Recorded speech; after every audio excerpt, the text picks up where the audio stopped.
Okay, so I'm going to talk you through how we're going to do some measurements of vowel durations. And so I'm just going to walk you through things from the very beginning just to show you how you can make your views a little bit better. I'm going to open up my recording. So at this point, I'm assuming you've made a recording of the words for this activity. And I chose to put all my words in one audio file. It's just 6 words. And so in Audacity, you open it up and it shows it up in waveform, but I also want to see the spectrogram. So the way that I figured out, there may be another way, but I want to see the spectrogram at the same time. So I'm going to just copy this, copy that, and I'm just going to paste it. Right. So now I got 2 of them. And now I'm just going to change the view hue here to spectrogram. So now I can see both on top of each other. Just I want to see all that.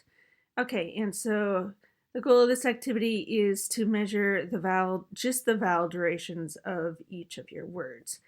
And the easiest way to do this, Audacity does it nicely. It's down here, you got different options.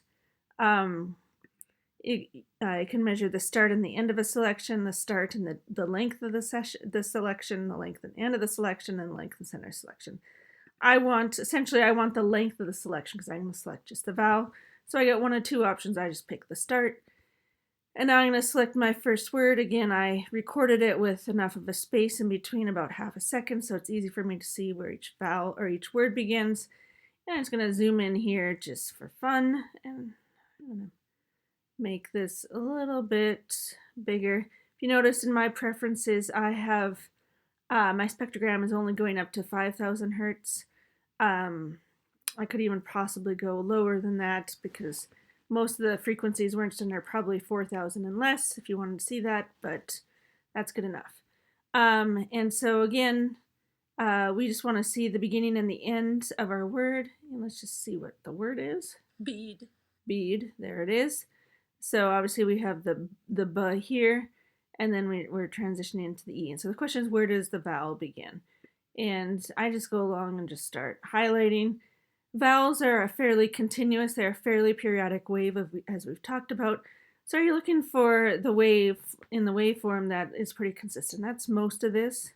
I should have highlighted the spectrogram too, so you can see, yeah, I do have a little bit of I won't call it vocal tremor, but there's a little something. I definitely don't have a nice consistent spectrogram, but it's good enough. And I'm just gonna highlight that. E, E, E.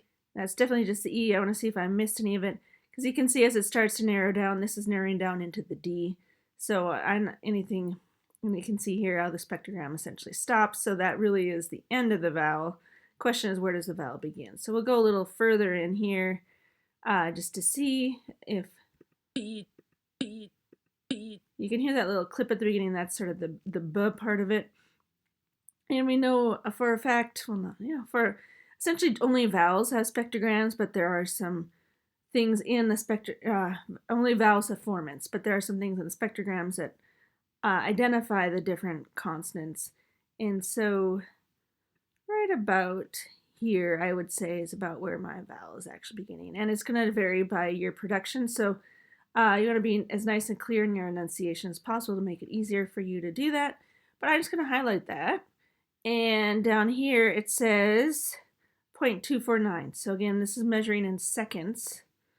We're just going to leave it as that. But essentially, in general, when we're talking speech, we're talking milliseconds. So this 0.249 seconds is 249 milliseconds. And that is the duration of my vowel, and that is what you would report. So that's how you can measure vowel duration with Audacity.